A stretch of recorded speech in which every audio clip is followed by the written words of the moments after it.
事发当晚前2天，陈董在顶楼请一帮大佬喝酒闲聊，很晚才散。大佬们都走了，他还不肯放我走。如果不是隐身，那晚我可能就被……很好，来往下走，走，很好，多美啊！啊，过来看看。以后我要带你去见一些高端的客户，去一些高端的场合，你一定要在那里边变得很自信，变得游刃有余。所以从现在开始，我就要训练你啊！拿起酒杯来，对，对，面向美丽的夜景，看着外面，对，放松一点。漂亮极了，来，过来看看，坐这儿，好，坐好了啊，看着我的眼睛，好，很好，那点笑，脸冲着那边，然后把酒杯端起来，对，看我，好极了，我们在钢琴前面拍一组吧。我不会弹钢琴。没关系的，坐着，啊，对，很好，哎，很好。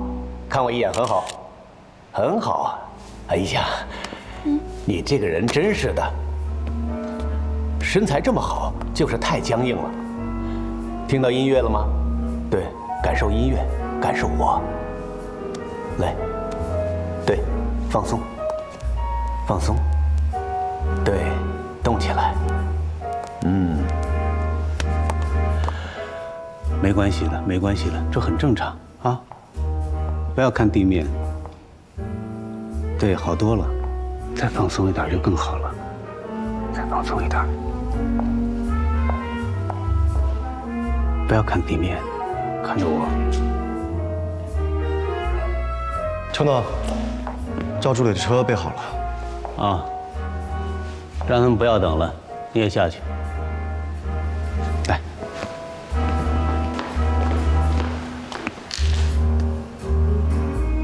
你看，你又紧张了，啊！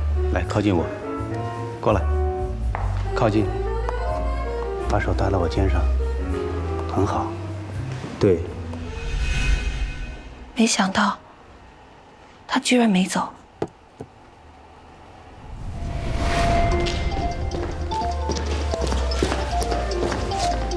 程总，程太电话。程太。你告诉他，我一会儿打给他。来，您还是自己接吧，我接不太方便。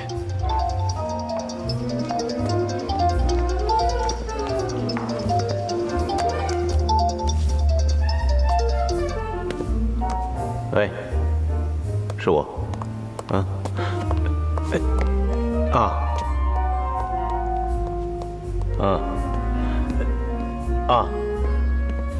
太晚了，我不跟儿子视频了。明天吧。对，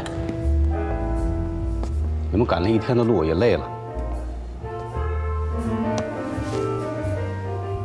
早点休息吧，啊，明天再说。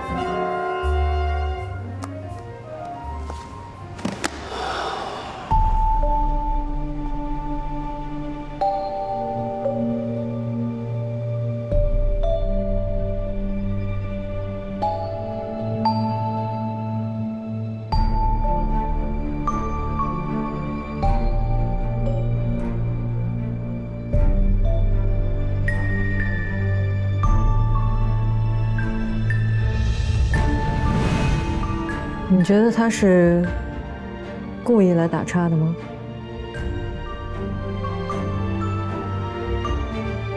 不知道他是不是故意的，还是辛董刚巧就在那个时候打电话过来。但那晚，客观上他是保护了我，我很感谢他。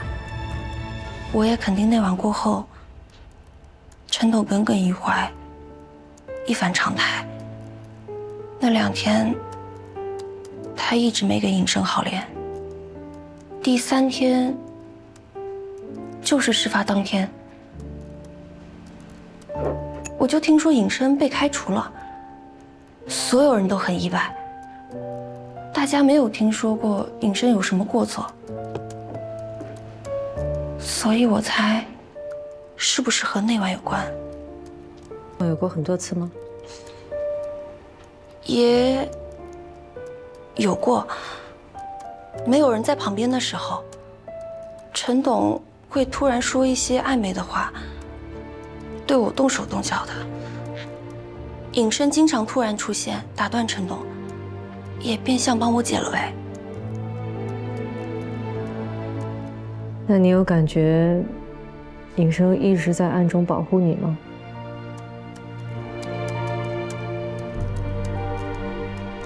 我不清楚。我在顶楼时，他都在。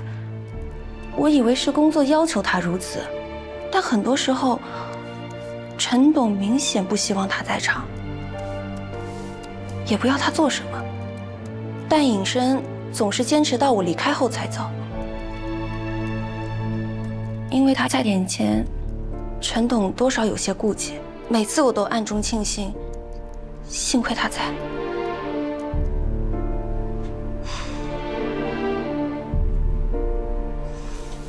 他走之后的第1天，就出事儿了。你不在案发现场，凭什么认定双方发生关系就是强奸呢？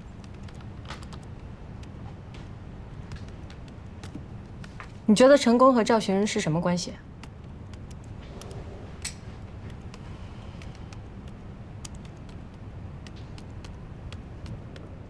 事发当晚，你是怎么得到陈宫和赵寻返回大成住所的信息的？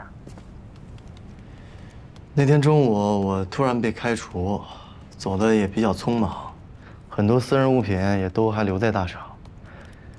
然后徐经理给我打电话说，帮我收拾出来了，有时间过去取一趟。我就想挑个程董不在的时间，避免尴尬。徐经理说当晚就行。程董刚好有个应酬。那天我也是刚找到送外卖的工作，下班都已经很晚了，还要把行李送到骑手宿舍。我想返回大城的时候是晚上11点，徐经理突然给我打电话说别过去了，程董要带着赵助理回来，我就这样知道了。你不在案发现场，你怎么知道他们发生关系了？你又凭什么认定双方发生关系就是强奸呢？我猜的。猜的？根据什么这么猜测啊？没什么根据啊，就感觉。这3个月以来，公司上下疯传嫌疑人和受害人是恋爱关系，你听到什么又看见什么，让你的认知这么与众不同，甚至截然相反，让你感觉赵寻不接受成功的追求，最后还发生了你认为的强奸。我就是一个保护程董的小保安，我能知道什么呀？别人见到什么我就见到什么。程董又是个公众人物，他平时还挺会保护个人隐私，行为举止也挺谨慎的。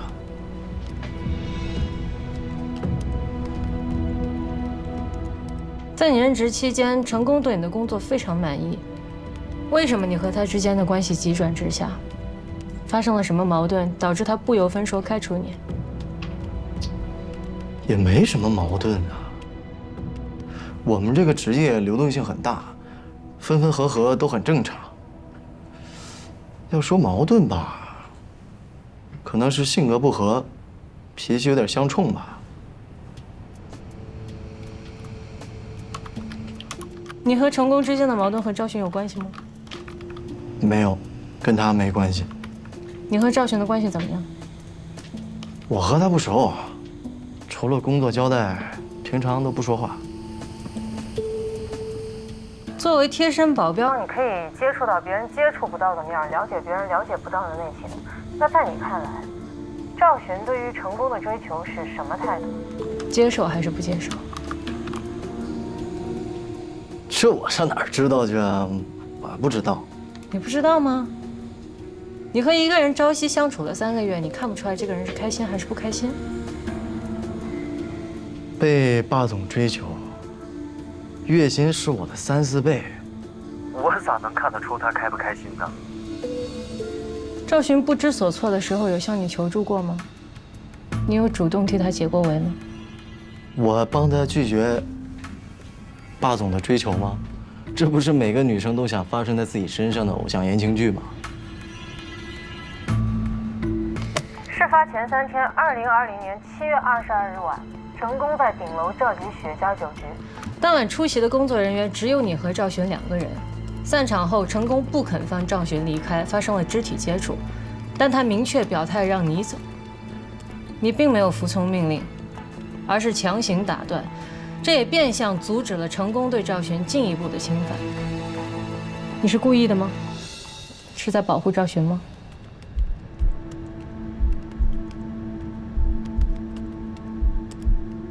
我保护她干什么？她又不是我女朋友，我可没那么高尚。赵助理平常都留到很晚，送她回去也是我的工作。程总平常也是这么交代的。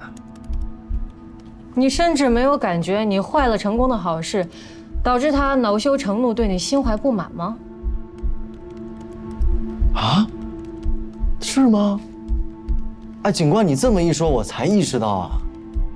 我平常都学不会看老板的眼色，你这么一说，我被开除可能还是真是因为这个。哎。你对赵璇指控成功强奸怎么看？我怎么看？程总人帅有钱，招女儿犯桃花。要说缺点吧，就是对女人都太好，太多情，对谁都温柔。那你要说他强奸，我有点不太相信。那你为什么报警言之凿凿说是强奸呢？我就是为了报复他呀。报复他吗？你刚才不还说你觉不出来他对你的不满吗？你甚至说不清楚你和他之间有什么矛盾，怎么就能怨恨到报警指控他强奸的地步呢？哎，我这不是一时冲动吗？我无缘无故丢了这么好的工作，我当时气都顶到脑门上了，所以我就想恶心他一把，让他丢人现眼，人设崩塌。他这人吧，平常经济上没什么问题，所以我就只能在男女关系上做点文章了。你不怕无凭无据报警指控他强奸会被追究刑事责任，涉嫌诬告陷害吗？所以我匿名报警嘛，我不想被发现。赵璇一报警指控强奸，我就不是诬告陷害了吧？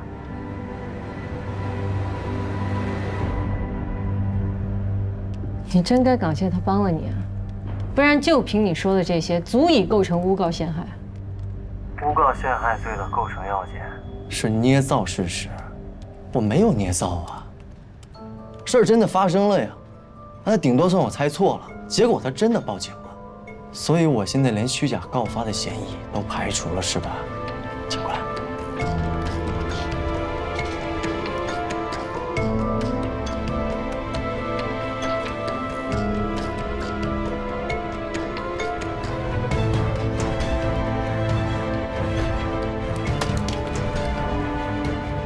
听懂了？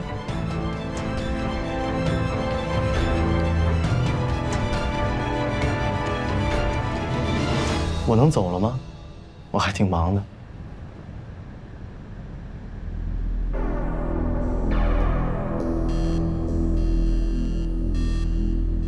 还是缺少一锤定音的证据啊！我始终不相信那个匿名报警人能够提供什么铁证。毕竟强奸案往往没有证人现场目击，有的只是双方供述。但他是唯一看到真相的人，至少能够印证任何一方说法的真实性。结果什么都没有。我不怀疑赵寻说的是真话，但真话不代表证据。你赶紧想想撤案放人吧。赵寻3次自救逻辑自洽，证词是可以被采信的。但那不是唯一的结论，还有其他的可能啊。整个过程不直接，不确凿。其实你心里非常清楚，赵寻哪怕说一次不，一个让成功不能误会，也让他无法否认的，我不愿意。一次就够了。一个女人的反抗，居然是不敢让位高权重的人察觉到她在说不，然后陷入无法自证的困境。就是这样。你去办取保候审吧，先把人放了啊，你还能继续侦查。秦大找我去开会，你抓紧啊。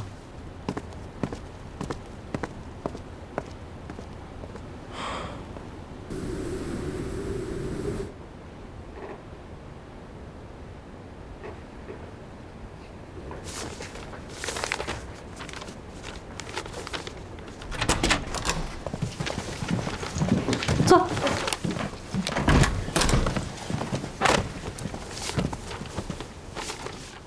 公安机关找到匿名报警人了吗？你为什么偏偏要在这个时候问这个问题？感觉，我就觉得要在这个时间点问这个问题。成功是被刑事调查了，但是他依然会指控匿名报警人诬告，所以我觉得他有权利知道报警人的动机、身份的调查结果。没错，我们找到他了。但现阶段，警方依然决定保密他的身份和动机。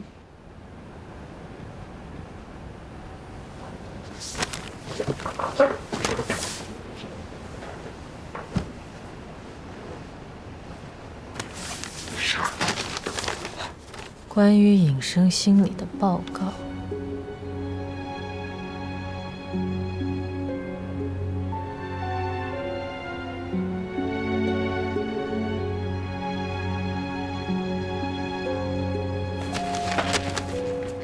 你怎么知道报警人是尹生？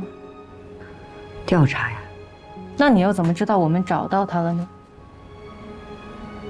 感觉。不是推测。我无从判断，也不知道尹生会给公安机关提供什么样的证人证言。我的工作只是调查他的报警动机，分析他的人格心理，从他的日常生活、工作和情感经历里寻找行动成因，从而形成分析报告。也希望这份报告可以帮助入司法机关判断他证人证言的真实性和证明力。大致得出什么结论？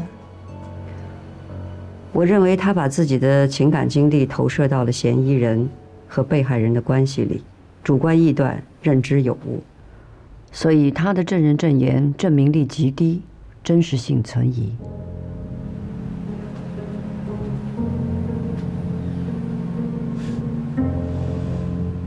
真尽职尽责啊！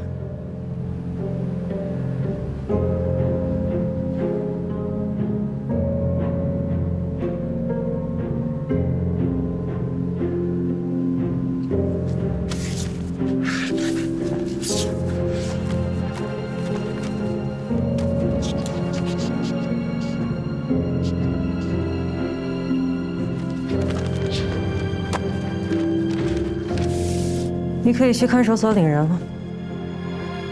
这么突然，取保候审批准了？这不就是你想要的吗？感谢批准。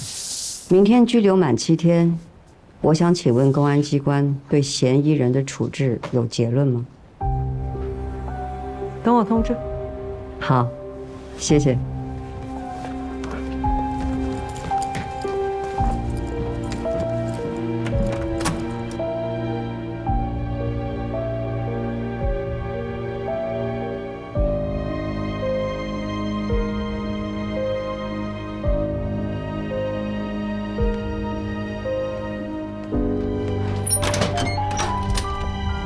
1120到。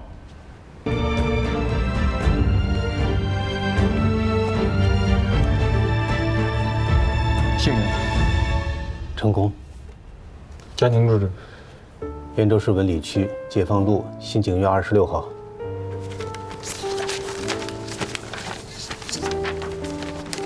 谢谢。千万别再回来了啊！